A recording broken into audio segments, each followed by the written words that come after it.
학개서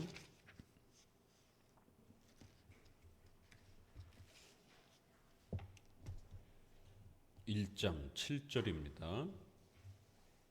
학개서 말라기서 1장 7절입니다. 제가 봉독합니다. 너희가 더러운 떡을 나의 단에 드리고도 말하기를 우리가 어떻게 주를 더럽게 하였나이까 하는도다. 이는 너희가 주의 상을 경멸히 여길 것이라 말함을 인함이라. 드디어 이제 우리 구약 성경의 마지막 부분인 말라기서를 또 함께 배웁니다. 말라기서는 우리가 앞서 배웠던 스가랴서의 이러한 큰 내용들이 조금 더 간략하게 축약이 되어서 소개되어지는 이제 그러한 내용들을 갖고 있습니다. 우리가 도표에 보게 되면 우리 교재 도표에 보게 되면 말라기 그러면 예배와 윤리의 이러한 신앙의 회복을 집중적으로 이렇게 소개하는 것을 보게 됩니다. 학개 스가랴가 외적인 그러한 성전 건축에 대한 이러한 질서를 소개했고, 특별히 스가랴서는 그러한 성전 건축의 명령과 더불어서 성경적 예배를 회복하도록, 또 십계명을 따르는 그러한 성경적 기독교 윤리를 회복하도록, 그리고 이 모든 것은 오직 장차 오실 예수 그리스도의 중보 사역을 통해서만 가능하다라고 하는 것이 스가랴서의 다양한 종말론적 환상의 비유를 통해서 소개가 되었습니다. 이제 말라기서는 이렇게 예배를 회복하라는 것과 또 윤리를 회복하라는 것, 그리고 이 모든 것은 인간의 공로와 노력으로 이루어지는 것이 아니라 장차 오실 예수 그리스도의 중보를 통하여 이루어질 수 있다라는 것을 좀 더 비유가 없이 구약의 이러한 제사법과 이러한 여러 가지 의식의 이러한 내용들을 설명하면서 직접적으로 예배와 윤리의 회복을 강력하게 요구하고 있는 것이 특징입니다. 그렇기 때문에 이제 우리가 마지막 구약 성경의 마지막 내용은 어떻게 보면 창세기부터 시작되었던, 창세기는 다소 장이 굉장히 많기 때문에 가장 중요한 성경의 그 본질과 핵심이 무엇인지가 이렇게 조금 많이 이렇게 흩어져 있죠. 그러나 말라기서는 딱 4장밖에 되지 않으면서 그 4장 안에 기독교의 본질은 예배를 회복하는 것과 그리고 기독교 윤리를 회복하는 것이다라는 거예요. 어떻게 보면 십계명의 그러한 압축판입니다. 십계명의 앞부분에 하나님에 대한 그러한 내용, 뒷부분에 윤리에 대한 그러한 명령, 이렇게 해서 예배를 성경적으로 어떻게 회복할 것인가, 또 십계명을 중심으로 기독교 윤리를, 생활 윤리를 어떻게 회복할 것인가, 바로 신앙에 대한 문제와 윤리에 대한 문제가 이게 기독교라는 겁니다. 우리가 사도신경을 통해서 신앙과 예배의 본질을 깨닫고 십계명을 통해서 또 우리 기독교 윤리에 대한 또 핵심을 또 배워갑니다. 이것이 기독교다라고 우리가 시편에서 또 우리가 함께 소개해드린 적도 있습니다. 이렇게 말라기서는 기독교의 본질인 이렇게 예배와 윤리의 이러한 회복을 우리에게 촉구하면서 이러한 모든 회복은 이제 곧 오실 엘리야라고 하는 이러한 또 이제 형태로 또 여러 언약의 또 사자다라고 하는 또 이러한 여러 형태로 장차 오실 메시아의 중보 사역을 예언해 주면서 이렇게 오직 예수 그리스도를 통해서만이 또 이러한 예배와 윤리가 회복될 수 있음을 그렇게 약속하고 있습니다. 말라기는 예배와 윤리에 대한 회복을 집중적으로 명령하고 있다는 것 꼭 기억하시기 바랍니다. 특별히 말라기서에서 또 가장 많이 남용되고 있는 말씀이 11조에 대한 이제 그러한 표현이 말라기서에 나옵니다. 그래서 하나님의 것을 도둑질했다라고 이렇게 책망을 하면서 우리가 뭘 도둑질했습니까? 라고 하니까 너희가 바로 11조와 제사의 이런 제물들을 빼돌렸다라고 이렇게 책망을 합니다. 그렇기 때문에 11조를 회복하라라고 이렇게 명령하면서 11조를 바르게 회복하기만 하면 하나님께서 너희의 가정에 필요한 모든 것들을 아주 후히 흘러넘치도록 그렇게 채워주실 것이다 라고 이렇게 약속하는 이런 문장이 있습니다. 바로 이 문장을 오늘날 특별히 대형교회를 중심으로 해서 11조 많이 하면 돈 많이 내면 복 받는다, 이런 식의 기복주의를 펼치는 근거로 많이 사용이 되었습니다. 학계와 스가랴는 큰 건물을 져야 복 받는다라는 식으로 오늘날 건물을 성전으로 그렇게 곡해하면서 성도가 성전인데 그거를 망가뜨리고 건물이 성전인 것처럼 이렇게 곡해하면서 큰 건물을 짓도록 성도들의 재산을 그렇게 강요하는 이러한 또 곡해가 있었습니다. 말라기에서는 이런 11조 문제를 가지고 돈 많이 내면 그 낸 돈보다도 더 많은 돈을 돌려받게 될 것이다라고 하는 아주 전형적인 기복주의, 또 이런 번영신앙, 이러한 물질주의적 이러한 형태로 기독교를 변질시키는, 아주 기독교를 타락하게 만드는 그러한 근거로 요 11조에 대한 근거 구절을 악용했던 것을 보게 됩니다.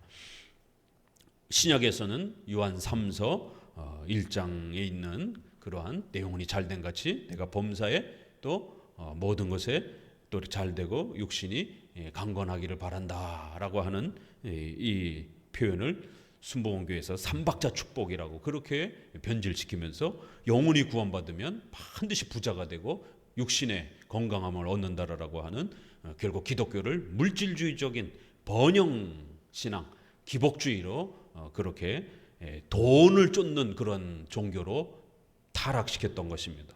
그와 같이 말라기에서 바로 이 11조에 대한 이야기가 그렇게 악용이 되면서 결국 성도들로 하여금 더 많은 돈을 내도록 그렇게 요구하는 그러한 본문으로 악용된 것입니다. 그러니까 이런 식의 해석은 중세시대의 사제들이 면죄부를 팔아먹으면서 그렇게 성도들이 돈 많이 내면 죽은 부모도 다 천국으로 옮길 수 있다라고 하는, 결국 성도들의 신앙의 유무는 돈을 얼마만큼 교회에다가 많이 내느냐의 여부에 따라서 판단한다라고 하는 이런 아주 저급한 아주 모습으로 그렇게 기독교 신앙을 돈을 추구하는 그러한 형태로 전락시킨 것입니다. 물론 우리가 11조의 이러한 제도와 질서들은 우리 장로교에서도 소중히 지켜갑니다.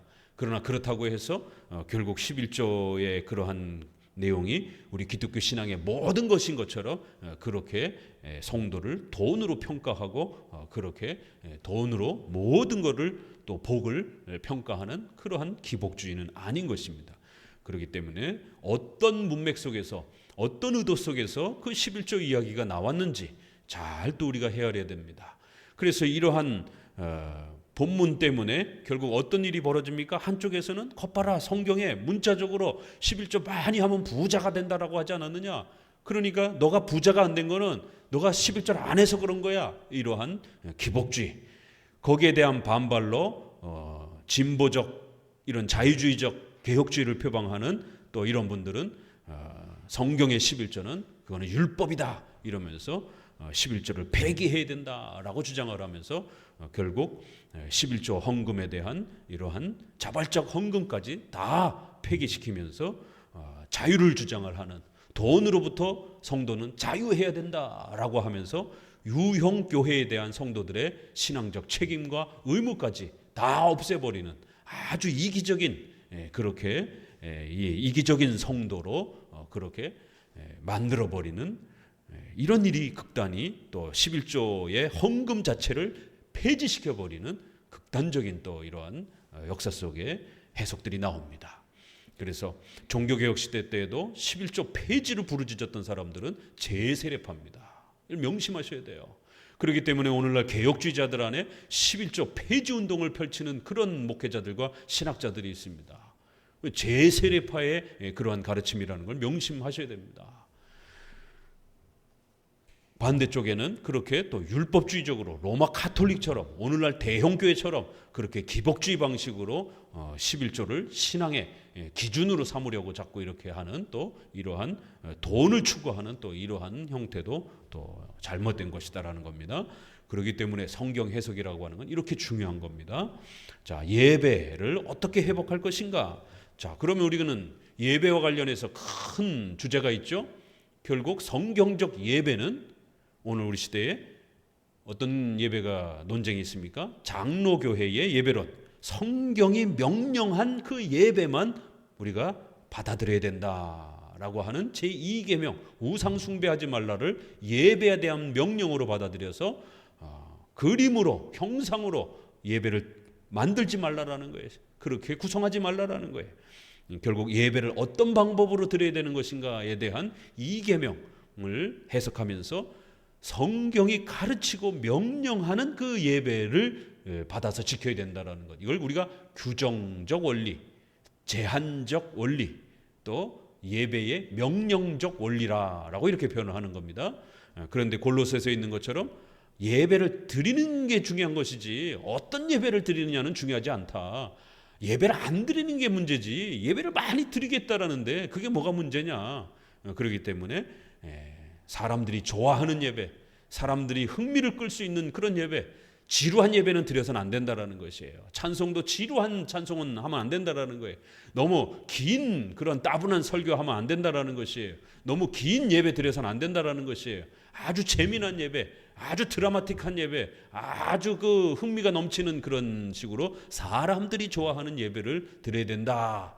자의적 예배, 골로새서에 있는 것처럼 자의적 예배, 인간이 스스로 자기 마음대로 드리는 그런 예배, 이걸 우리가 허용적 예배 원리라고 이렇게 말합니다. 예배는 우리가 어떻게 드리든지 마음대로 드려도 되도록 그렇게 허용되어 있다라고 하는 이러한 허용적 예배 원리가 또 교회사 속에 루터파를 중심으로 해서 허용적 예배 원리가 소개되고 난 이후에 500년 동안 결국 모든 복음주의권들은 이렇게 허용적 예배 원리 아래서 예배를 드리고 있는 것이고, 우리 장로교회만 지난 2000년 동안 예배드렸던 엄숙하고 거룩하고 경건한 예배, 교회에서 박수치지 않는 이러한 경건한 예배, 이러한 보수적 성격의 예배를 지키고 있는 것입니다. 허용적 예배 속에서는 박수를 치는 것이 뜨거운 예배인 것처럼 이렇게 착각을 하는 것이에요. 또 북을 두들기고 고출력의 이러한 소리를 지르는 악기를 동원하는 것이, 그것이 아주 뜨거운 예배처럼 이렇게 평가하는 거고 해석하는 것입니다. 그러나 지난 2000년 동안 교회 안에서 북은 단 한 번도 친 적이 없습니다. 더더욱이나 타악기 같은 이러한 심장박동을 너무 이렇게 과도하게 심장을 흥분시킬 수 있는 그런 타악기 계통은 절대로 교회 안에 못 들어오게 했습니다. 그저 악기가 들어오는 정도는 마음을 가라앉힐 수 있는 오르간이라든가 피아노 정도, 그 다음에 관현 악기 정도, 절대로 타악기는 못 들어오게 했습니다. 이러한 예배적 전통이 있는 것입니다. 교회 안에서 절대로 북을 두들기거나 이렇게 신디사이저와 같은 고출력의 이러한 악기를 사용한 적이 없습니다. 그런데 수많은 교회들이 밴드를 그렇게 구성을 해서 이게 가라오케 밴드, 노래방에서 부르는 이런 밴드 시스템을 갖춰놓고 예배를 드리기 시작하는 것이에요. 쿵쾅쿵쾅쿵쾅쿵쾅 하면서 고출력에 막 쨍쨍쨍쨍쨍쨍 하는 소리들이 심장 박동이 그냥 막 비트가 막 어마어마하게 막 치솟는, 가만히 있어도 막 심장이 벌렁벌렁벌렁 그러면서 심장이 빨리 뛰면서 흥분이 됩니다. 그런데다가 거기에다가 갑자기 슬픈 음악을 쫙 깔아주게 되면 그냥 가만히 있어도 눈물이 흐릅니다. 뉴에이지 계통의 이러한 음악들은 가만히 1분만 들어도요 그냥 눈물이 주르륵 흐릅니다. 그 멜로디에 사람들의 감성을 끌어당기는 그러한 그 멜로디의 그러한 아주 강력한 흡입력으로 인해서 멜로디에 의해서 울어놓고 하나님 앞에 은혜를 받고 울었다라고 착각을 하는 것이, 그렇기 때문에 돌아가고 나서는 아무것도 마음에 남지 않는 허전함이 계속 반복이 되는 겁니다. 왜 성도들이 그렇게 뜨겁게 예배드렸는데 돌아가서 일상생활에서는 여전히 돈 걱정, 건강 걱정, 자식 걱정, 사업 걱정, 오만 가지 걱정 속에서 끊임없이 시달리는 것이에요. 그렇게 뜨겁게 예배를 드렸으면 근심 걱정을 좀 이겨내야 될 것 아니겠습니까? 섭리신앙을 교리적으로 배우지 못하게 되면 그 근심 걱정을 이겨낼 수가 없습니다. 아무리 1000시간, 10,000시간을 그렇게 소리를 지르면서 뜨겁게 찬양을 한다 할지라도 그거는 심장을 뜨겁게, 감성을 뜨겁게 해놓은 거기 때문에 확신을 줄 수 있는 게 아니에요.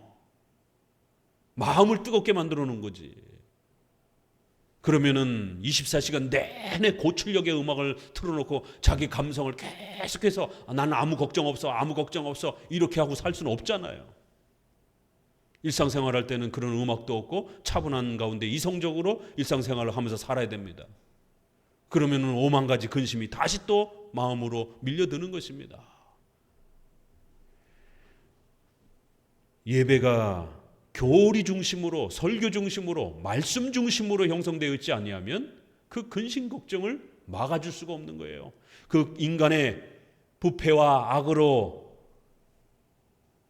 다가오게 되는 그런 오만 가지 근심들은 감성으로 막을 수 있는 것이 아니라 말씀으로밖에 못 막는다라는 겁니다. 그래서 말씀이 우리 안에 내장되어 있지 아니하면 못 막아내는 거예요. 그래서 장로교는 엄숙한 예배, 차분한 예배를 드리면서 강해 설교를 또 교리 설교를 부지런히 하면서 성도들이 성경의 교리로 무장할 수 있도록 부단히 교육시켜 주는 겁니다. 그러면 일상생활 속에서도 문득문득 재정에 대한 두려움, 또 여러 생활의 의식주에 대한 두려움이 찾아올 때마다 우리의 섭리교리와 예정교리와 불가항력적인 은혜와 견인교리와 같은 이러한 교리들이 강력하게 우리를 붙들면서 그 불안한 마음들을 억누르는 거예요. 막아주는 것이. 그러면 다시 또 위로와 확신 속에서 살아가게 되는 것입니다. 이렇게 성경적 예배, 바로 규정적 원리, 제한적 원리, 명령적 원리, 제2계명에 입각한 이러한 예배적 원리들을 또 말라기서를 읽으면서 우리는 고민하셔야 되는 것이죠. 윤리와 관련해서는 기독교 윤리를 또 고민하셔야 되는 것입니다. 로마 가톨릭은 윤리가 없습니다. 그냥 맹종, 맹신이에요. 그냥 결혼 못하게 하니까 결혼이 더러운 것으로 생각하는 것입니다. 그렇게 동정성을 사제와 수녀들이 결혼하지 않고 또 일상 부부들에게도 수많은 교회력, 절기들을 만들어서 부부 생활을 못하게 합니다. 성은 더러운 것이다라고 취급하면서. 오죽하면 베네딕트 교황이, 전임 교황이 1호 교황령으로 그렇게 기독교 이러한 신앙인들이 너무 타락했다고 그러면서 결국 콘돔 사용 금지 명령을 교황령 1호로 발표하면서 그것이 신적인 법이 된 것이에요. 교황의 말은 하나님의 법처럼 가톨릭에서는 그렇게 받아들이니까. 에이즈 문제라든가 이런 것 때문에 여러 이런 부분들을 고려하면서 절대로 콘돔 사용하지 말라. 생기는 대로 아이들을 무조건 낳아야 된다라는 거예요. 가톨릭은 절대 이혼 금지, 절대 낙태 금지입니다. 예외가 없는 거예요. 한편으로는 그 윤리가 옳은 것 같지만 사람 잡는 윤리가 된다라는 겁니다. 왜요? 예외적인 경우를 열어놓지 않으면, 부득이함의 경우를 열어놓지 않으면, 그래서 바리새인들이 되는 거예요. 어떤 경우에도 예외가 있을 수 없습니다. 그래서 마태복음 10장에는 나는 자비를 원하고 제사를 원치 않는다라고 하는 이런 엄청난 명령이 선언되는 겁니다. 구약의 수많은 시편의 선지자들과 또 수많은 말씀들이 하나님은 제사를 원치 않는다라고 하는 이런 파격적인 선언이 소개가 되는 거예요. 구약은 제사를 안 드리면 죽습니다. 그런 시대에 하나님은 제사를 원치 않고 라고 하는 이런 엄청난 선언이 쏟아지는 것이에요. 오늘 말라기서만 해도 제사 안 드리면 죽는다라는 거예요. 그렇기 때문에 우리가 성경을 항상 종합적으로 살펴야 되는 겁니다. 시편이라든가 또 예레미야라든가 이런 데는 하나님이 제사를 원치 않고 자비를 원한다 이런 말씀이 있지만 오늘 말라기서에서는 11조 제사 또 희생제물 이런 부분들을 제대로 회복하라는 것이에요. 너희들 그거 안 드리면 죽는다라는 것이에요. 이렇게 또 한쪽에서는 제사를 회복하라라고 강력하게 스가랴서의 마지막에 초막절을 회복하라라고 그렇게 요구합니다. 어느 쪽에서는 제사를 폐기하는 것처럼 얘기하고 어느 쪽에서는 제사를 연속하라라고 회복하라라고 명령합니다. 어떻게 할 겁니까? 교리적인 조화가 필요한 거예요. 원칙적으로는 구약은 아직 제사가 필요한 시대인 겁니다. 예배의 본질의 제사를 통해서, 의식을 통해서 가르쳐졌기 때문에 제사가 아직은 필요한 거예요. 그러나 예외적인 부득이한 그런 경우에는 그 제사와 관련해서 자비를 베풀어 주는 겁니다. 그래서 안식일 날에도 배가 고픈 사람들이 이삭을 주워 먹고 또 그렇게 웅덩이에 빠져 있는 그런 짐승들을 구해내기도 하고 병자들을 돌봐주기도 하는 이런 다양한 노동들이 가능하다라는 거예요. 자비를 원한다라고 하는, 제사를 원치 아니하고 자비를 원한다라고 하는 예수님의 이러한 부득이한 경우, 예외적인 이러한 경우에 또 이런 부분에 배려가 있어야 된다라는 거예요. 그러니까 율법주의는 종이 한 장 차이인 겁니다. 액면 그대로, 문자 그대로 지키려고 하다가 오히려 성경을 파괴하는 극단적 율법주의, 바리새주의가 되는 거예요. 로마 가톨릭은 거기서 한 걸음 더 나가서 성경에도 없는 거를 맹신을 시키다가 또 율법주의가 된 것입니다. 기독교 윤리는 이렇게 극단적으로 어떤 경우에 예외도 두지 아니하고 하나님보다도 더 높은 그런 방식으로 가혹하게 윤리를 요구하게 되면 엄격주의가 됩니다. 과격주의가 됩니다. 어떤 경우에도 이혼 금지 아니죠. 성경에는 모세의 이혼 증서가 있습니다. 하나님께서 이혼 증서를 써주라고 모세에게 명령하고 계십니다. 오늘 말라기서에서 나는 이혼을 원치 않고 라고 이렇게 분명히 선언하고 있습니다. 그런데 신명기에서는 하나님께서 모세에게 이혼 증서를 써주라는 것이, 그래서 우리가 성경을 교리적으로 해석해야 되는 거예요. 그럼 어떻게 할 겁니까? 한쪽에서는 이혼 증서를 이혼을 하라라고 그러고, 한쪽에서는 하나님이 말라기서에서는 절대로 나는 이혼을 원치 않고 어려서 취한 아내들을 절대로 함부로 버리지 말라라는 거예요. 이혼하는 자에게 하나님이 무시무시한 징계가 있을 것이다라고 경고합니다. 그럼 이혼하라는 거예요, 말라라는 거예요? 기독교 윤리란 이렇게 심오한 깊이가 있다라는 겁니다. 그냥 단편적으로 그냥 십계명에 이렇게 몇 글자 따라해서 될 문제가 아니라는 것이에요. 그 또 몇 글자를 그냥 애누리 없이 그냥 아무데나 그냥 막 그 칼을 휘둘렀다가는 주변 사람 다 죽이고 자기도 죽고, 눈에서 막 레이저가 나오면서 손에 칼이 들려가지고 그냥 조금만 윤리 잘못하면 다 쳐내고, 자기 가정도 그렇고 또 자기 자식들에게도 가혹한 윤리로 그렇게 뭐 어떤 경우도 예외 없어, 절대로 안 돼, 이런 식으로의 이렇게 윤리를 끌고 가게 되면 바리새주의가 되고 율법주의가 되고 가혹주의가 되는 거예요. 종교적 폭력이 됩니다. 오늘 우리 주변에 하이퍼 칼비니즘, 또 회중파 청교도들 안에 얼마나 이러한 극단적인 금욕주의적, 가혹한 엄격주의적, 자학적인 그러한 윤리가 얼마나 많습니까? 그거를 종교적인 경건으로 생각하는 것이에요. 고행주의입니다. 그거는 중세시대의 고행주의와 똑같은 겁니다. 자기 자신을 학대하고 자기 자신을 자학하고 금식하고 그렇게 모든 문화에 대해서 배격하고 오직 기도하고 회개만 집중하는 이 중세 수도원들이 그렇게 한 거예요. 결국 고행주의로 점점 나아가게 되고, 그 고행주의는 선행 구원 중심으로 공로주의로 넘어가게 돼 있습니다. 내가 이렇게 엄청나게 고행을 많이 했으니까 뭔가 은혜가 있겠지, 자연적으로 공로주의로 넘어가는 거예요. 저렇게 느슨한 사람보다는 그래도 내가 경건한 거니까 이렇게 공로주의로 넘어가는 겁니다. 예외를 인정하지 않는 것이에요. 십계명 윤리와 관련해서 또 우리는 고민해야 됩니다. 제발 목회자와 신학자들의 입은 좀 무거워야 됩니다.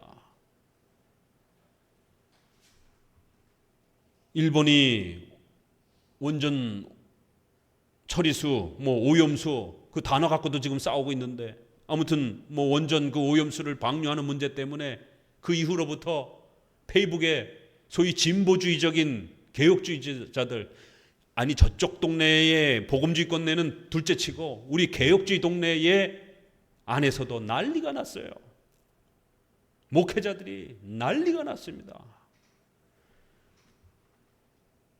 오염수 반대, 방류 반대, 윤석열 정권 타도 나라가 망하기 직전이다. 이런 식의 진보주의적 그 개혁주의 목사들과 신학자들이 자기들의 모든 설교와 모든 관심이 일본 원전 방류하는 것에 대해서 이건 악이다. 이건 정책적으로도 오류고 종교적으로도 이건 죄악이다. 이런 식으로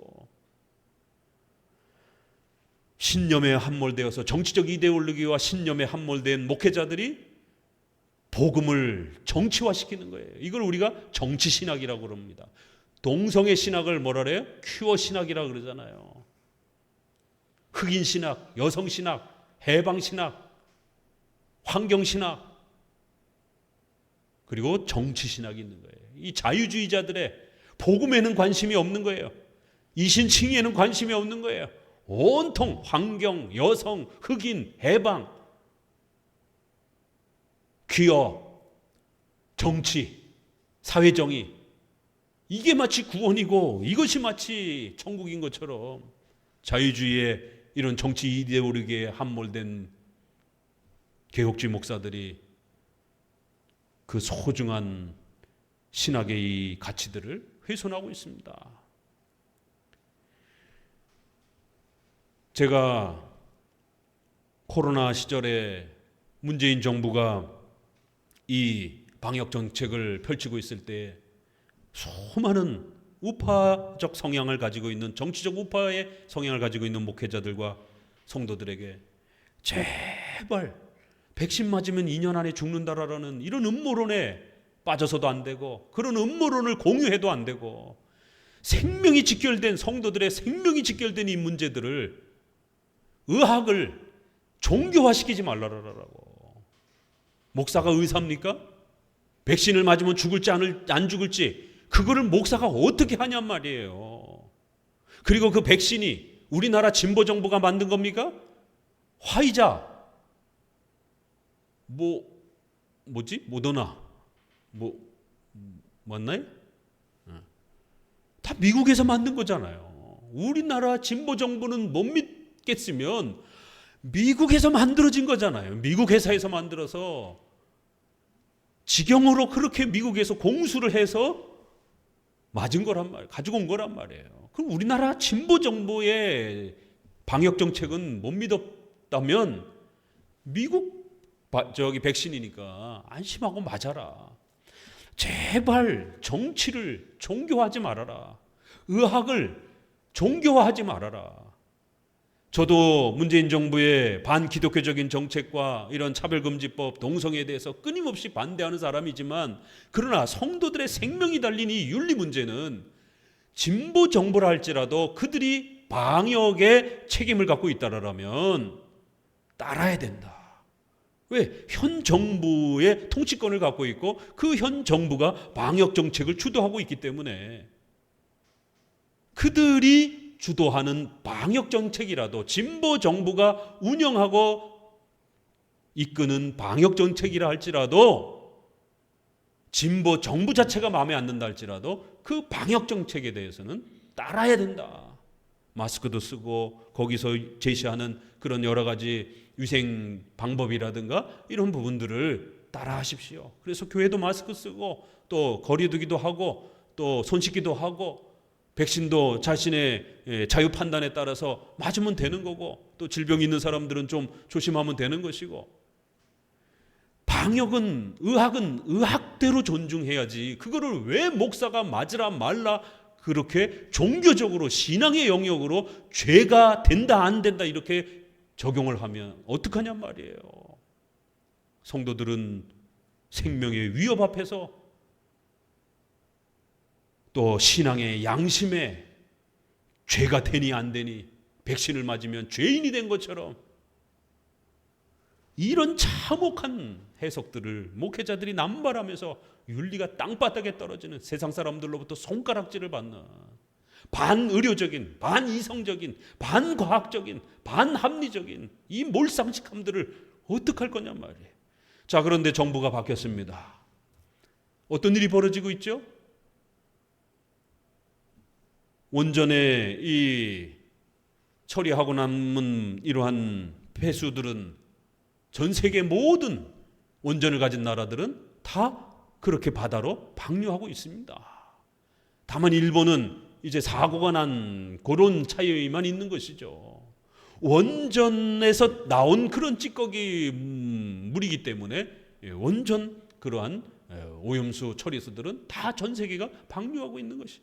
또 전 세계 가장 권위 있는 그러한 핵 단체에서 관리하고 있고 살펴보고 있고, 우크라이나 전쟁에 지금 거기에 핵 발전소들의 폭격이 떨어지면은 유럽 전체가 핵 오염이 될 수 있는 위험성이 있기 때문에 그 핵 단체가 끊임없이 러시아에게 경고도 하고 있고, 또 우크라이나에 들어가서 혹시라도 핵 발전소가 어떤 문제가 있는지 점검도 하고, 전 세계에서 최고의 핵과 관련된 전문가들이 모여 있는 단체란 말이에요. 또 유엔이 또 관리하고 있고. 아니, 그렇게 과학적으로 전 세계의 최고의 핵 과학자들이 동참하고 거기에 전문가들이 조사하면서 활동하고 있는 그런 기관에서 나온 보고서조차도 못 믿겠다라고 그러고, 그거 다 가짜라고 그러고, 그러면서 본인의 말은 어떻게 믿으라라고 사람들한테, 자기가 무슨 핵 물리학자입니까?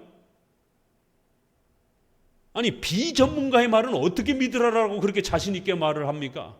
전문가들의 수십 년 동안 그 세계에서 핵을 연구하고 그 관련 분야의 전문가들의 그 영역인데, 제발 보수 정부가 관여한다고 해서 이런 국제 정치에 또 이러한 또 과학이, 아주 전문 영역의 과학이 또 그 전문가들이 관여되어야 될 그런 영역의 문제를 목회자가 그게 인류에 재앙을 준다 안 준다 그걸 어떻게 판단합니까? 과학자들도 설랑설레하고 과학자들끼리도 논쟁이 있고, 그러나 주류의 과학자들은 안전하다라고 말하고 있단 말이에요. 물론 일부 또 비주류 과학자들은 염려하는 분들도 있죠. 그러나 그 과학자들, 전문가들의 영역 속에서 대부분이 안전하다라고 이야기하고 있으면 현대 과학에서는 그들의 목소리를 넘어설 객관적이고 이성적인 판단은 없단 말이에요. 그러면 누구의 판단? 그 소수의 몇 사람이 위험하다라는 판단을 믿고 우리가 과학적 행동을 할 겁니까? 아니죠. 백신도 마찬가지잖아요. 백신에 대해서도 안전성과 관련해서 위험하다 또 안전하다 얼마나 의학자들끼리 논쟁이 있습니까? 그러나 대다수의 많은 의학자들이 안전하다라고 얘기하고 있잖아요. 그러면 우리의 이성적 판단은 전문가 집단에서 판단을 했을 때, 그것도 주류의 그러한 전문가들이 어떤 평가를 내리면 위험하다 그러면 그쪽을 따라가는 거고, 안전하다 그러면 그쪽을 따라가는 게 인류 역사에 있어서 가장 과학적이고 가장 객관적이고 합리적인 거예요. 그렇지 않게 되면 우리가 봉건주의 시대처럼 흑사병이 도르니까 애매한 여자들을 마녀 사냥하면서 그렇게 마녀들이 흑사병 퍼뜨렸다 그러면서, 또 우리 조선시대에 무당 부적 써주면 그걸로 병이 고쳐질 것처럼 천연두와 이런 콜레라와 이런 전염병이 돌 때 온통 다 무당한테 쫓아가가지고 그 부적 한 장 받아오기 위해서, 이런 미신적인 원시적인 야만적인 사회가 된다라는 것이죠. 적어도 현대 문명사회라면, 적어도 근대 문명의 이런 발전된 합리적인 또 정치적으로 안정된 그런 사회 속에서 우리가 살아간다라면, 제발 목사와 신학자들이 정치를 신앙화하면 안 되는 겁니다. 의학을 신앙화하면 안 되는 거예요. 의학은 의학의 영역이 있는 겁니다. 정치는 정치의 고도의 영역이 있는 거예요. 일반 목회자들이 그 원전과 관련된 또 서구 열강 속에서 일어나는 그 여러 가지 협약들을 어떻게 알겠습니까? 더더구나 목회자와 신학자는 자기 분야가 아니잖아요. 그러면 좀 멀찌감치 떨어져서 지켜봐야 되는 겁니다. 목회자와 신학자들의 입이 너무 가벼워서 원전 전문가들보다도 더 전문가의 행세를 하면서 이거는 세계 환경학적으로도 재앙이고 더 나아가서는 종교적으로도 죄악이다라고까지 그렇게 설교 시간을 허비하고 있는 이 안타까운 모습들을 보게 됩니다. 제발 보수 정부가 운영하는 그러한 환경 정책이라도 진보적 성향을 가진 그러한 성도들이 바라보기에 윤석열 정부가 마음에 안 들어도, 보수 정부가 마음에 안 들어도 그들이 행하는 과학적 정책과 그러한 환경 정책은 따라줘야 된다라는 것이에요.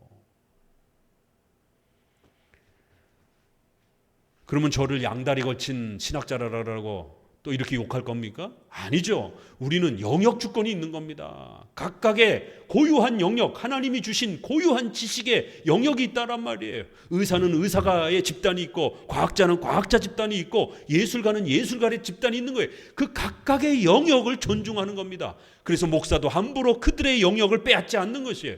왜요? 하나님께서 주신 고유한 지식이기 때문에. 목사에게는 성경 해석의 지식을 주셨다라면 의사들에게는 사람의 생명을 살릴 수 있는 고도의 의학적 지식을 그들에게 주신 겁니다.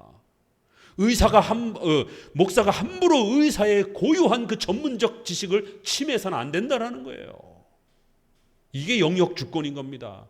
두 왕국론인 거예요. 국가와 교회의 정교 분리의 원칙인 것입니다. 그래서 내가 마음에 들지 않는 정부를 할지라도 그들이 펼치는 고유한 영역의 그러한 전문성들은 또 우리가 지켜보고 또 인정도 해주고 그러는 것입니다. 이거는 거반 무슨 내란을 일으킬 것처럼 그렇게 아주 하늘 아래서 절대로 서로 같이 살 수 없는 것처럼 그렇게 혐오하고 적대시하고 멀쩡히 크리스찬이라는 사람들끼리, 더더구나 목회자들이 페이북에 도배를 하면서 그렇게 윤석열 타도와 원전 오염수 반대라라고 그렇게 온갖 플랜카드를 그것 마치 안 하면 마치 시대의 양심에 뒤떨어지는 것처럼 목회자에게 주신 그 소중한 목사와 신학자라고 하는 그 직함을 하나님 앞에서 훼손하고 있는 이 참혹한 죄악에 대해서는 깨닫지 못하면서 어떻게 기독교 윤리를 그런 식으로 정치화하고 이념화시키냔 말이에요. 그렇게 기독교 윤리가 가볍습니까? 그렇게 기독교 윤리가 허접한 겁니까? 기독교 윤리란 마지막 순간에 우리 전 사회와 우리 크리스천들의 생명을 지킬 수 있는 방향을 제시해 주는 소중한 가치란 말이에요. 기독교 윤리를 어떻게 펼쳐가야 될 것인가? 오늘 말라기에서 이혼에 대한 이야기들이 나오는 겁니다. 결혼하기도 어렵지만 이혼의 문제도 우리 크리스천들에게 있어서 또 세상 사람들에게 있어서 얼마나 어렵고 힘든 일입니까? 이혼을 절대 금지해도 문제가 되는 거고, 맞아 죽어도 자녀들이 그 남편의 폭력 앞에 맞아 죽어도 그러면은 절대 이혼 금지처럼 로마 카톨릭처럼 그렇게 해야 됩니까? 오늘날 진보 개혁주의자들이 절대 이혼 금지를 부르짖고 있어요. 십계명 책에서. 깜짝 놀랐어요, 저도. 두들겨 맞아서 자녀들이 죽어나가는데도 이혼하지 말아야 됩니까, 그러면? 이 윤리를, 예외적인 경우들을, 배려를 부득이한 경우에, 특수한 경우에 어떻게 배려해 줘야 되는지에 대한 배려를 섭리 안에서 고려하고 살피는 이 아디아포라의 문제, 중립에 대한 또 이런 문제들을 파고들지 못하면 율법주의가 됩니다. 그래서 회중파 청교도들의 이런 가혹한 윤리를 캐주스트리, 결의법이라고 말하는 거예요.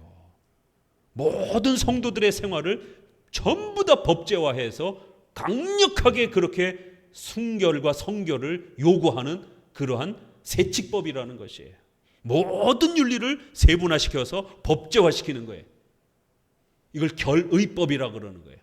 결심하다, 이런 결심의 결의가 아니에요. 한문이 좀 다릅니다. 캐주스트리, 이 어떤 경우, 사건마다 법으로 전부 다 잣대를 댄다라는 것이에요. 이렇게 사랑으로, 배려로, 이렇게 좀 중립적으로 이렇게 이해하고 봐주지 않는다라는 겁니다. A에서 A-로 멀어졌어? 그러면 A-법을 만들어가지고 A-법을 어겼으니까 넌 죄가 돼. 거기서 약간 또 변형이 됐어요. A-2로 바뀌었어요. 그러니까 A-2 법을 만들어 가지고 또 거기에 너가 저촉됐으니까 너는 죄야. 이런 식으로 법을 확대해 가는 겁니다. 세칙법이라는 거예요. 결의법, 세부적인 법 적용이라는 것이에요.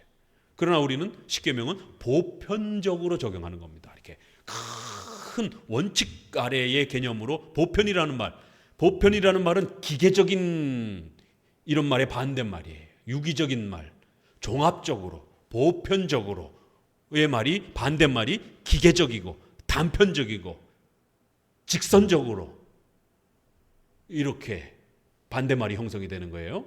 그러니까 우리는 보편적 윤리다 이렇게 말합니다. 종합적 윤리다라고 말합니다. 그 얘기는 원칙과 예외를 종합적으로 이렇게 고려해 주는 거예요. 어떤 사고가 터졌어요. 그러면 명백히 십계명의 어느 특정한 계명을 어겼는지를 살펴주는 거고, 원칙을 어겼으면 당연히 죄가 되는 거죠. 그렇지만 부득이함으로 어쩔 수 없이 그렇게 할 수밖에 없는 정황과 어떤 경우가 있었다라면 그거를 좀 지켜보는 거예요. 그럴 수밖에 없었구나. 참 안타깝구나. 이걸 어떻게 해야 되지? 약간 확대된 그러한 내용이에요. 그러면 어떻게 할까? 십계명에 명백하게 위배되는 어떤 내용에 있어서도 그가 왜 어떤 의도로 그렇게 했는지를 충분히 고려해야 되는 내용이 있고, 또 더 나아가서는 아데아포라와 중립적인 부분들은 또 정치 부분에서 또 우리 일상생활에서 훨씬 많아요. 또 그럴 때는 좀 더 지켜보는 거예요. 바로 답을 주지 않고 좀 더 지켜보면서 그럴 수밖에 없는 부득이함들이 있는지를 충분히 고려해주고, 부득이함 속에서 그런 예외적인 일들이 발생됐다라면 이해해 주는 겁니다. 배려해 주는 거예요. 용서해 주는 것이, 품어주는 것이. 이렇게 종합적으로 살피는 것이지 원칙만 갖다 대는 게 아니에요. 또 예외적인 것만 또 너무 많이 적용하게 되면 상황윤리가 됩니다. 어쩔 수 없었어요. 이 핑계가 돼버리는 거예요. 참 인간이 한 요만큼만 틈만 주게 되면 또 그런 일이 벌어지는 거예요. 그렇다고 모든 것을 그냥 예외 없이 그냥 자로 그냥 칼로 다 쳐버리게 되면 율법주의가 돼버리는 거예요. 흑백 논리에 빠져버리는 겁니다.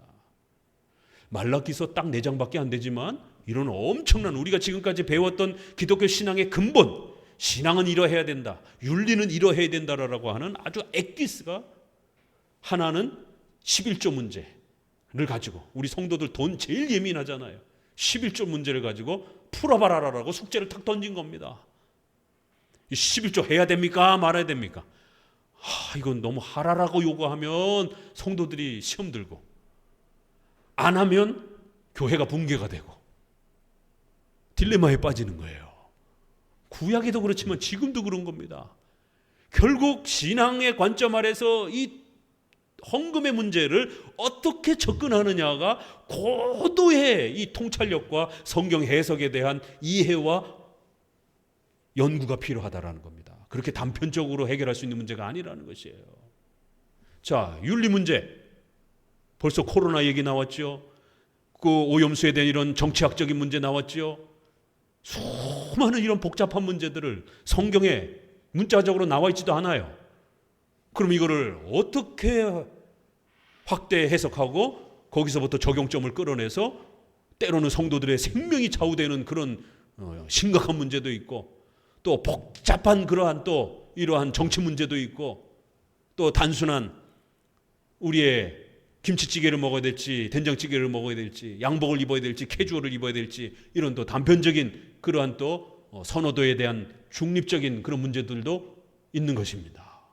이렇게 윤리에 있어서도 굉장히 복합적으로 통찰력 있게 살펴야 되는 것이에요. 말라기 열심히 묵상하면서 짧은 내용이지만 이런 깊이 있는 내용들을 총체적으로 한번 정립을 해보시기 바랍니다. 자, 교재로 들어가서 저자 말라기, 이 기록 연대는 BC 458년에서 432년, 그래서 대략 450년 정도로 보는 첫 번째 입장이 있습니다. 느헤미야의 종교개혁이 소개가 잘 안 되어서 느헤미야가 444년에 핵심적으로 활동하는 기간인데 이제 그런 내용이 없다 보니까 그보다 더 앞선 연대로 보기도 하고, 하지만 결혼에 대한 문제, 안식일에 대한 이런 문제는 느헤미야에서도 나옵니다. 그러다 보니까 거의 같은 시대의 이런 내용 아닌가. 그래서 BC 430년 전으로 보는 이러한 느헤미야 시대의 이러한 연결로 보는 것도 또 기록 연대가 있습니다. 둘로 나눠져 있습니다. 뭐 그렇게 크게 본질적인 문제는 아니고 거의 비슷합니다. 한 20-30년 차이가 나니까. 핵심 주제와 내용, 주제, 성전 제사와 예배의 회복, 율법의 신앙적 규범, 성경적 결혼제도, 기독교 윤리의 회복, 메시아의 소망, 예배와 삶의 개혁, 신약과 구약의 연결, 이런 게 핵심입니다. 자, 핵심 내용은 말라기의 초점은 성전 제사를 통한 예배의 회복과 윤리의 회복이다. 학개와 스가랴가 성전 재건에 초점을 두고 있다면 말라기는 성전에서 율법적 규범을 따라 제사와 절기를 바르게 회복하여 예배의 경건성을 확립하며 예배를 통한 정의와 윤리의 실천을 목표로 한다. 올바른 예배와 사랑의 윤리 문제는 하나님의 거룩하심과 의로우심을 나타내는 신앙의 본질적 부분이다. 말라기는 잘못된 예배의 모습과 부패한 윤리를 논쟁의 형식을 따라 지적하면서 다음과 같은 하나님에 대한 신앙을 변증합니다. 아주 놀라운 논쟁이 소개가 됩니다. 이거 보면 우리가 뭐가 생각나죠? 또 바로 나와야죠. 논쟁. 하나님과 논쟁하는 거예요. 하나님과 문답하고 있어요. 묻고 답하고 묻고 답하고 교리문답. 이렇게 하나님이 진리를 가르치실 때 일방적으로 야 외워 이게 아니에요.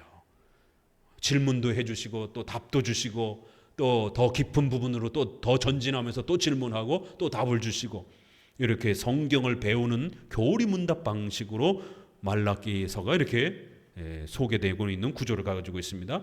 하나님은 이스라엘을 사랑하신다. 이스라엘의 주인이다. 아버지이자 창조주이다. 공의로운 하나님이다. 변하지 않는 분이다. 하나님은 정직하시다. 이런 표현들이 소개가 됩니다. 이 신앙 고백은 하나님을 사랑하고 내 이웃을 내 몸과 같이 사랑하라는 예수님의 명령으로 마태복음 22장의 이런 내용과 연결이 됩니다. 이와 같이 말라기는 구약의 마지막 부분에 위치하여 신앙의 본질적 부분을 총체적으로 요약해 주었으며 신약의 예수 그리스도를 바라보는 징검다리 역할을 해 주었습니다. 칼빈은 말라기의 서문에서 말라기 선지자의 핵심적인 자리를 다음과 같이 소개합니다. 말라기 선지자는 책의 끝부분에서 백성에게 율법의 순전한 가르침을 언제나 굳게 지키도록 권면합니다. 우리는 하나님께서 이후로는 예전과 같이 계속해서 선지자들을 보내지 아니하실 것이므로 말라기 선지자가 그와 같이 백성들에게 권면했다는 것을 알 수 있습니다. 사실 유대인들에게는 얼마 동안 선지자들이 보내지지 않을 것이기 때문에 그리스도를 더욱 갈망하도록 만드는 것이 말라기 선지자의 의도였습니다. 이렇게 칼빈도 예배와 윤리라고 하는 중요한 교리 주제를 소개하면서, 그리고 이제 마지막 선지자이기 때문에 또 그러면서 장차 오실 예수 그리스도를 갈망하도록 그렇게 또 예언적 내용들을 담아냈다라는 겁니다. 자, 핵심 구절 말라기 1장 7절 읽었으니까 2장 3절 같이 읽어봅니다. 보라 내가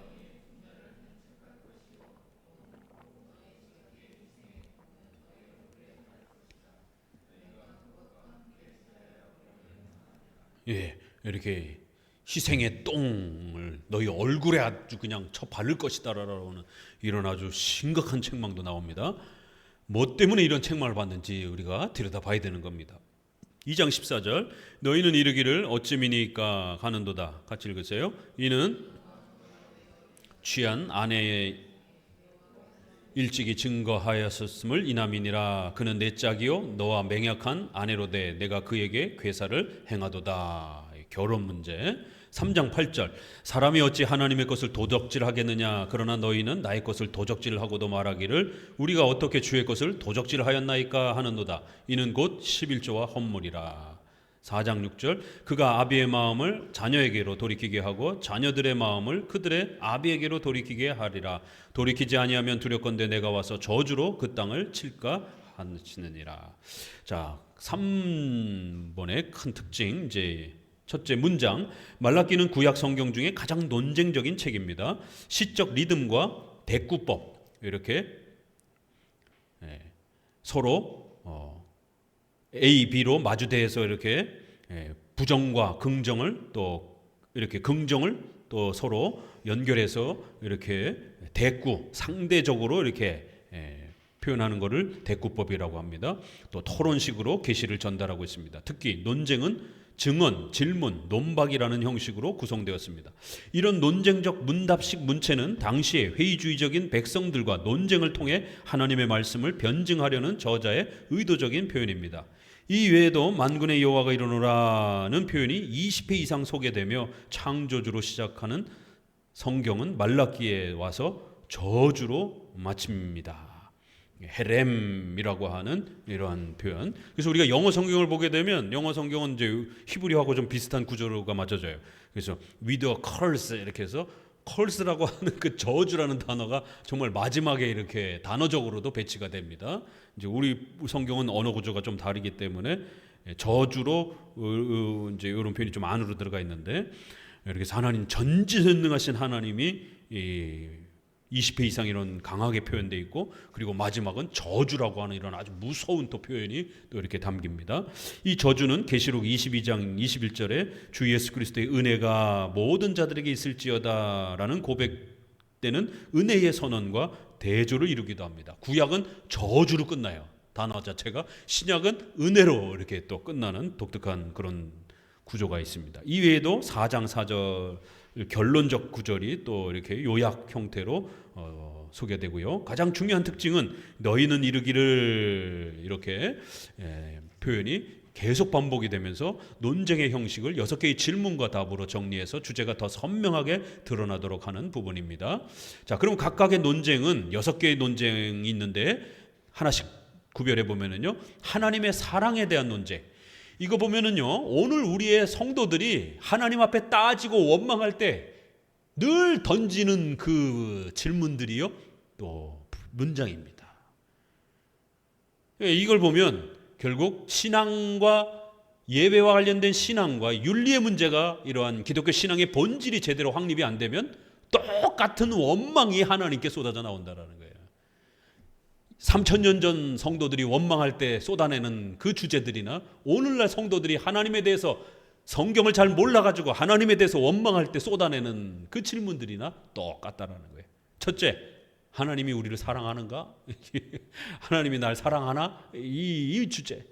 말라기서 1장 2절에 여호와께서 가라사대 내가 너희를 사랑하였노라 하나 너희는 이르기를 주께서 어떻게 언제 우리를 사랑하셨나이까? 이제 이런 질문들. 하나님의 은혜와 돌보심에 대한 불평과 원망을 지적합니다. 둘째, 제사장들의 불성실, 그래서 존경에 대한 이제 논쟁. 내 이름을 멸시하는 제사장들아 나 만군의 여호와가 너희에게 이르기를 아들은 그 아비를 종은 그 주인을 공경하나니 내가 아비일진데 나를 공경함이 어디 있느냐. 그러니까 백성들이 뭐라 그래요? 너희는 이르기를 우리가 어떻게 주의 이름을 멸시하였나이까. 오늘날 성도들도 우리가 언제 하나님을 무시했습니까? 우리가 이렇게 열심히 예배도 드리는데.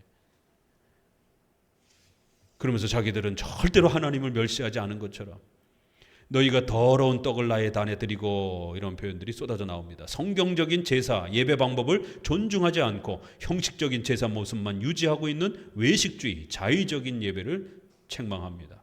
오늘날 우리가 이렇게 많이 예배 드리고 있다라고 하는 그런 예배적 자부심, 오늘 한국교회 성도들에게 있어서 가장 큰 자부심이잖아요. 그런 부분들이 잘못됐다라고 책망하는 거예요.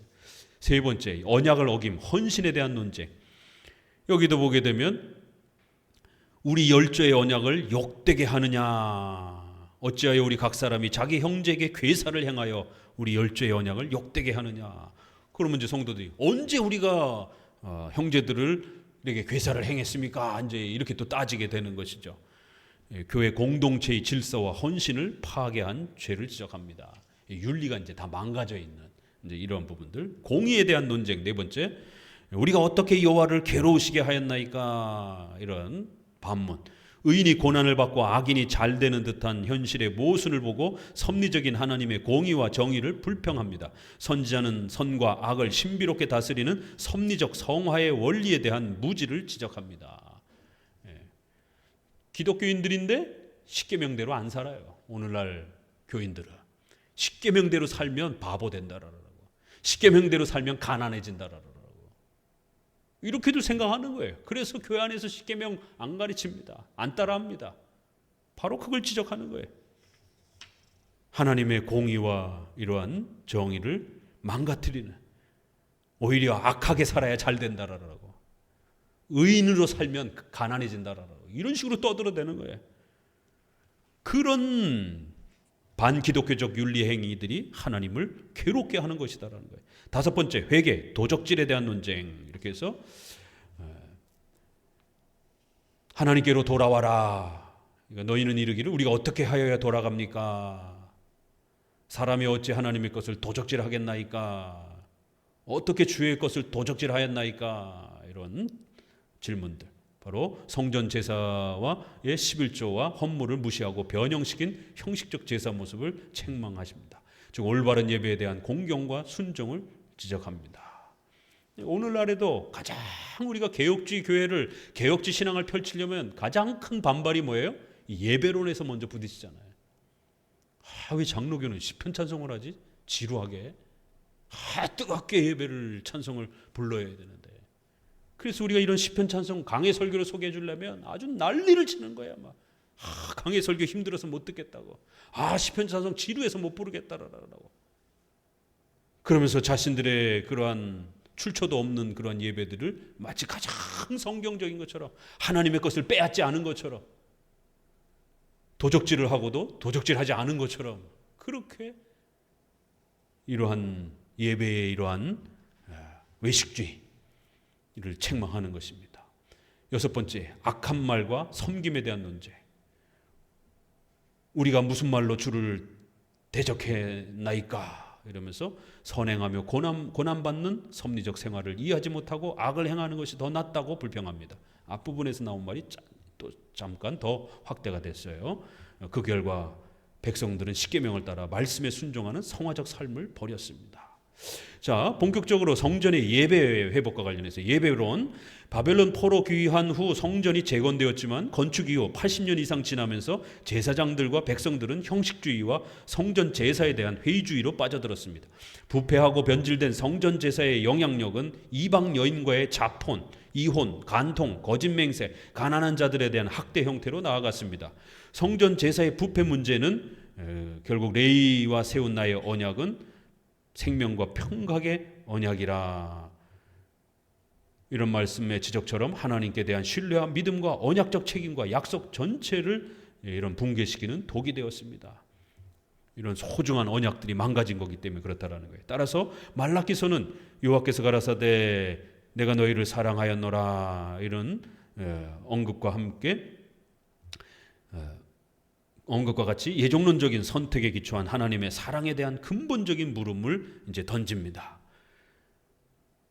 예종론이 나옵니다. 이 부분에서 예종론이 이렇게도 또 연결이 될 수 있구나, 이러면서 하나님이 사랑하셨다라고 하는 그런 하나님의 사랑을 백성들이 이해를 못할 때 하나님의 예종론을 가르치는 것이에요. 이런 성전 예배의 부패는 느헤미야가 지적한 11조 안식일, 부패한 제사장들의 문제처럼 성전 재건 후에 찾아온 가장 심각한 죄들이었습니다. 구체적으로는 제물과 관련해서는 너희가 더러운 떡을 나의 단에 드리고도, 이렇게 예배 질서가 다 붕괴가 된 이런 지적에서 나타납니다. 칼빈은 이 구절을 주석하면서 백성들의 죄를 다음과 같이 지적합니다.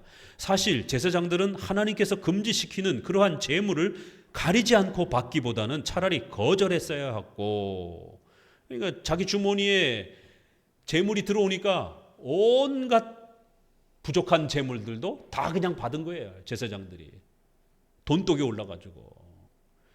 잘못된 방식으로 성도들이 뭔가 예배를 요구할 때 그걸 금지시켜야 되는데, 그래 해봐요, 이것도 괜찮아요, 이것도 괜찮아요, 목사님 이런 예배도 괜찮을까요, 그것도 괜찮아요, 다 해요, 다 해, 이런 식으로 성도들이 돈만 낼 수 있는, 성도들이 많이 모일 수 있는 환경만 되게 되면 어떤 예배든지 다 허락하는 거예요. 최근에 그 군부대에서 연무대 그 실로암 그걸 또 한 번 봤어요. 다른 버전이더라고요. 이번에는 이렇게 밴드, 여성 밴드들이 가가지고, 무슨 유명한 여성 밴드가 있나 봐요. 크리스찬 여성 밴드들이 가갖고 실로암 하는데, 논산 훈련소에서 이렇게 이제 마지막 이렇게 그럼 거기 나와 있는 그 젊은 애들이 하나님 때문에 그렇게 열광하는 거겠어요, 그게? 젊은 여자애들이 와가지고 그렇게 노래해주고 그러니까 일반 여자 걸그룹들이 와가지고 저거 할 때 그 남자들이 여자를 구경할 수 없는 그 독특한 그 폐쇄된 공간에서 민간인도 볼 수 없는 그런 상황 속에서 여성들이 그렇게 노래를 불러주고 그러면 얼마나 신이 나겠습니까? 그거를 하나님을 찬양하는 것이다라고 막 한번 유튜브에서 보세요. 참 이걸 보고 뭐라고 우리가 얘기를 해야 될 것인지. 또 그리고 최근에 이러한 그러한 그 찬양들 해갖고 막 청년들 나와서 이렇게 하는데 이거는 완전히 헤비메탈급의 이러한 그 어떤 그 찬송들. 야, 이게 어떻게 이게 찬양이라고 그러는 건지. 일반 음악에서도 아주 특수한 사람들만이 부르는 그런 보편적이지도 않은 그런 노래들, 아주 좀 이런 특수한 그룹들에서 부르는 그런 멜로디를 끌어다가 기독교적인 용어만 붙이면 전부 다 그게 찬양입니까? 젊은이들은 그런 멜로디나 이러한 그 소리에 감성에 굉장히 민감하단 말이에요.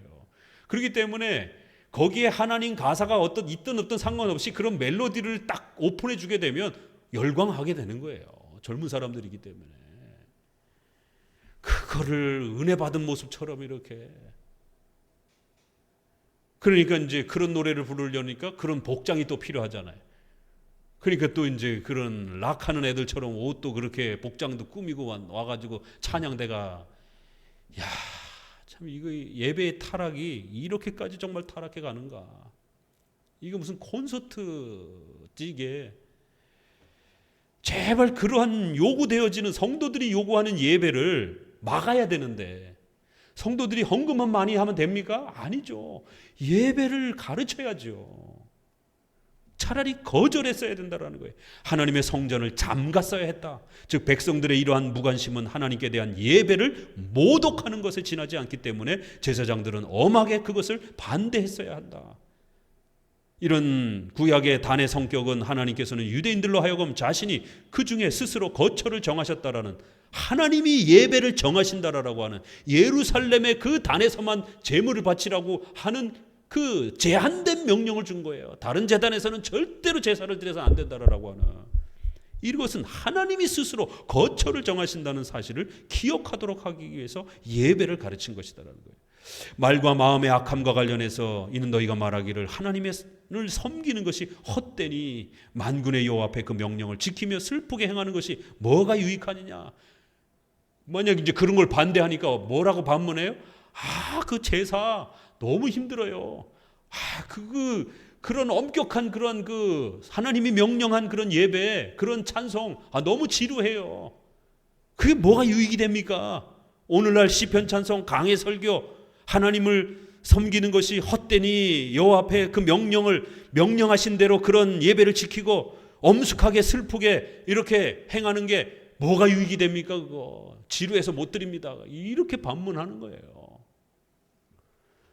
제사로 드려지는 헌금과 관련해서는 너희는 나의 것을 도둑질하고도, 이러한 또 11조의 책망. 칼빈은 이 11조 문제를 다음과 같이 설명합니다.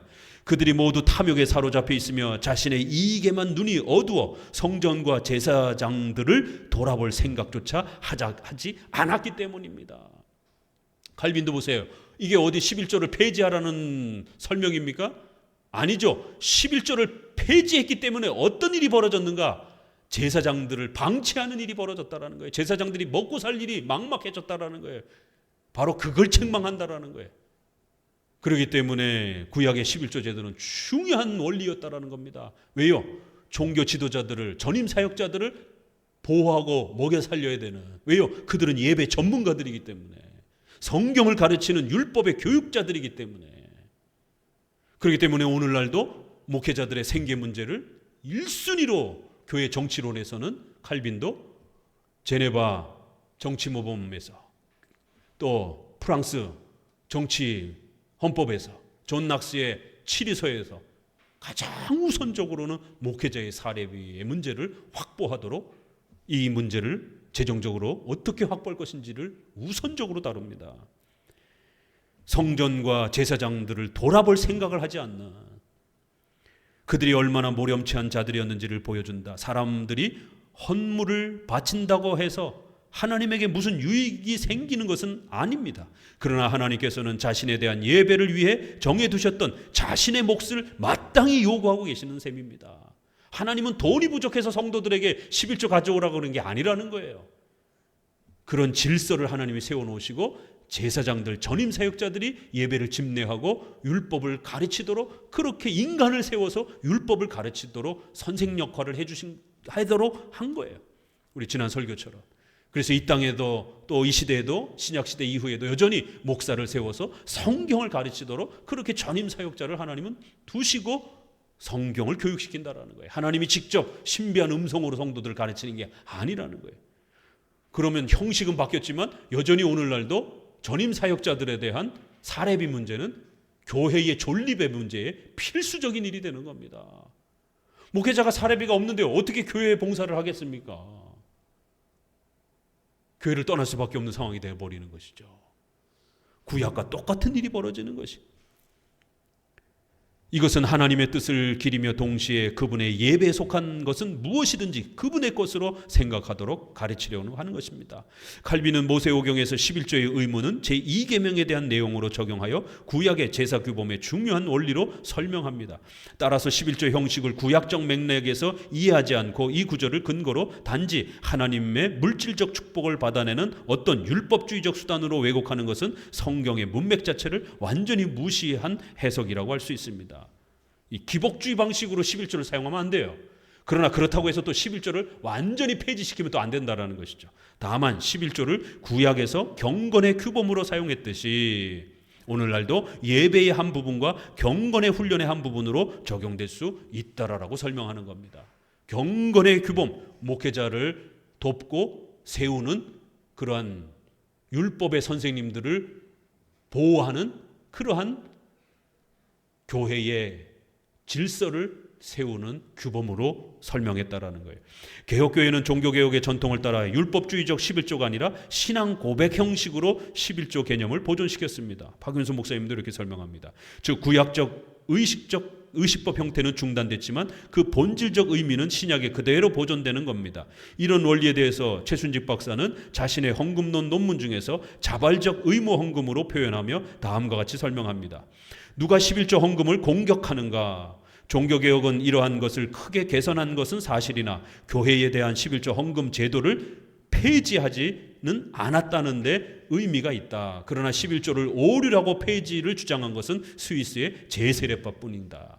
그런가 하면 독일의 농민이 내어놓은 11개 조항에서조차 11조 헌금 제도는 부정되지 않았다. 이 초창기 제세례파의 이 11개 조항에서조차도 11조 헌금은 안 건드렸어요. 이제 나중에 폐지를 주장합니다. 이제 그러니까 초창기조차에서도 이렇게 제세례파도 11조는 그냥 그대로 둔 겁니다. 그런데 오늘날 개혁주의 진보적 성향의 개혁주의 목사들이 11조 폐지 운동을 펼치고 있습니다. 교회를 몰락시키는 이런 악한 행동이 될 수 있는 겁니다. 결국 하나님은 만군의 여호와가 이르노라 내 단 위에 헛되이 불사르지 못하게 하기 위하여 너희 중에 성전 문을 닫을 자가 있었으면 좋겠다. 이런 아주 엄중한 경고를 통해서 악한 제사 전체에 대한 거절을 선언하셨습니다. 초기 선지자들은 제사의식에 대한 형식적 노예적 집착을 비판하며 제사 자체의 불필요성까지 제시했지만 예레미야 시편 막 이런 데서는 제사 필요 없다 이런 얘기들이 과격한 얘기들이 많이 나오잖아요.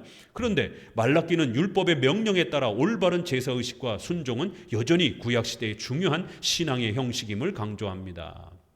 그래서 4장 4절에 너희가 율례와 법도, 바로 모세에게 명한 그 율례와 법도를 기억하라 라고 이렇게 결론이 맺어지는 것이에요. 이와 같이 말라기는 예배에 대한 거의 무관심과 회의주의에 빠졌던 백성들에게 진정한 순종이란 하나님께 대한 인격적인 위탁과 신뢰임을 깨우쳐 주었습니다.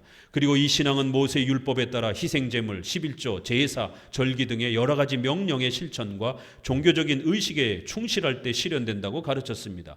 이 원리는 구약의 종교의 의식과 신앙 본질의 밀접한 관계를 정립해주는 중요한 예언입니다.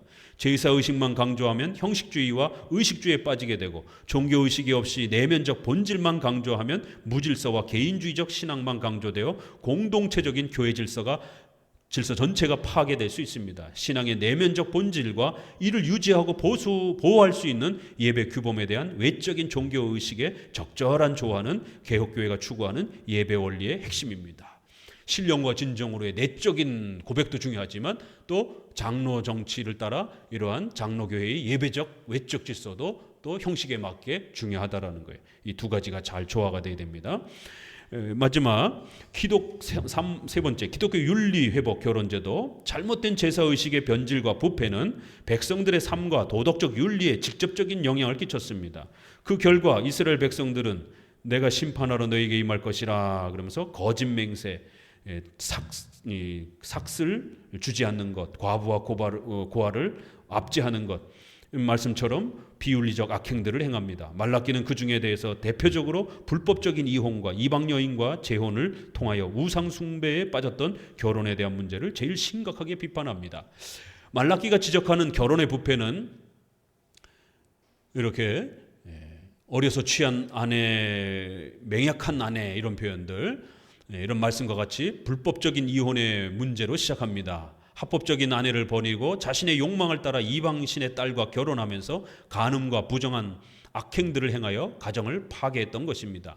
이와 같은 가정에 대한 이 위기는 이미 에스라 10장 19절에 그 이방 아내를 쫓아보내라 이런 책망, 느헤미야 13장 25절에 내가 책망하고 저주하여 두어 사람을 때리고 그 머리털을 뽑고 너희 딸들로 저희 아들에게 주지 말고 또 너희를 위하여 저희 딸을 데려오지 않겠다가 맹세해라. 너희 딸을 이방 사람들에게 주지 말고 또 이방 여인들을 며느리로 데려오지 말라라는 것이, 불신자를 데려오지 말라라는 것이에요. 이러한 결혼 원리가 느헤미야에도 비슷하게 경고가 소개됩니다. 이와 같이 이방 아내와 자녀들을 쫓아보내야 할 정도로 가정 회복의 문제를 강하게 요구한 이유는 윤리적 문제가 신앙적 문제와 밀접하게 연결되어 있기 때문이었습니다. 결혼의 질서를 파괴한 윤리적 부패는 단순히 가정의 위기 정도가 아니라 하나님과의 언약을 파괴하는 행위였으며 하나님께 대한 불경과 배반 행위였기 때문입니다. 이처럼 이스라엘 신앙에 있어서 이방인들과의 결혼을 통한 결합은 신앙에 치명적인 타격을 입힌다고 인식되었습니다. 또한 2장 15절에 여호와는 영이 유효하실지라도 많을지라도 오직 하나님을 지으셨다. 경건한 후손을 얻기 위함이다. 이런 표현에서 보듯이 결혼은 하나님의 백성들을 유지하고 보존하는 중요한 수단이었기 때문에 불신자인 이방인 여인과의 결혼은 신앙과 가정의 질서 전체를 무너뜨리는 죄가 된 겁니다. 신앙의 순수성을 지키기 위한 성경적 결혼 개념은 마태복음 19장에 하나님이 짝지어 주셨다라는 이 신약 말씀으로 이어집니다. 웨스트민스터 신조 24장 3항에 오직 주 안에서 결혼해야 한다. 그래서 참된 개혁 신앙을 고백하는 우리 성도들은, 청년들은 불신자들, 로마 카톨릭 신자들, 우상 숭배자들과 결혼해서는 안 되고 또 저주받을 만한 이단을 주장하는 자들과도 결혼하면 안 된다. 이런 아주 엄중한 경고가 있습니다. 말라기가 제시하는 결혼의 기능과 목적은 하나님께서 창조 때 일부 일처제로 제시한 원리 속에 나온 것이며 626페이지 이 원리를 지켜가는 것은 하나님과의 신앙적 관계를 지속시키는 중요한 수단이요 도구임을 알 수 있습니다. 비록 결혼이라는 윤리적 주제를 다루고 있지만 이 윤리는 신앙의 열매요 증거이며 표시입니다. 즉 신앙과 윤리의 상호 밀접한 관계의 특성을 말라기는 잘 이렇게 드러내 주는 겁니다. 마지막 네 번째, 메시아의 예언과 신약의 준비. 말라기 메시아의 예언은 기존의 구약 성경의 메시아의 예언을 계승하면서도 신약의 예수 그리스도의 등장을 열어주는 징검다리와 같은 역할을 합니다. 우선 메시아의 특징은 의로운 해, 치료하는 광선, 이런 표현이 이렇게 나오는 것처럼 언약의 사자, 치료하는 광선, 의로운 해로 메시아를 소개합니다. 그리고 더 나아가서는 이제 크고 두려운 날이 이르기 전에 선지자 이렇게 엘리야를 보내준다. 이런 말라기 4장에 이런 표현이 나옵니다. 이 예언은 주의 날 전에 엘리야의 귀환을 말합니다. 엘리야가 등장하여 하나님의 마음을 백성들의 마음을 하나님께 연결하는 중요한 역할을 하게 될 것이라고 예언합니다. 예수님은 신약에서 세례 요한의 출현으로 엘리야의 예언이 성취되었다라고 다음과 같이 말합니다. 그러면서 마태복음 11장 10절에 오리라 한 엘리야 곧 이 사람이라 이러면서 세례 요한을 이렇게 적용합니다. 엘리야와 세례 요한의 연결은 말라기서 3장 1절에 내 사자를 보내리니 바로 이제 예비할 것이요 언약의 사자가 임할 것이라. 이 부분도 예수님이 신약에 그대로 가지고 와서 마가복음 1장 2절 3절에 이 구절을 그대로 연결하면서 바로 구약의 이 마지막 엘리야에 대한 예언이 예수님을 예언하는 것으로 자신을 예언한 준 걸로 이렇게 적용합니다. 신약의 말씀에서 보듯이 세례 요한의 사역을 통해서 성취되었습니다. 이와 같이 마가복음은 말라기서의 메시아 예언이 예수님을 미리 준비하는 세례 요한의 사역을 통해서 성취되었음을 밝혀서 말라기와 신약의 연결고리를 더욱 강화시켰습니다. 자, 이렇게 우리가 말라기 서론의 개론에 대한 부분들을 간략하게 살펴보았습니다. 기도합니다. 하나님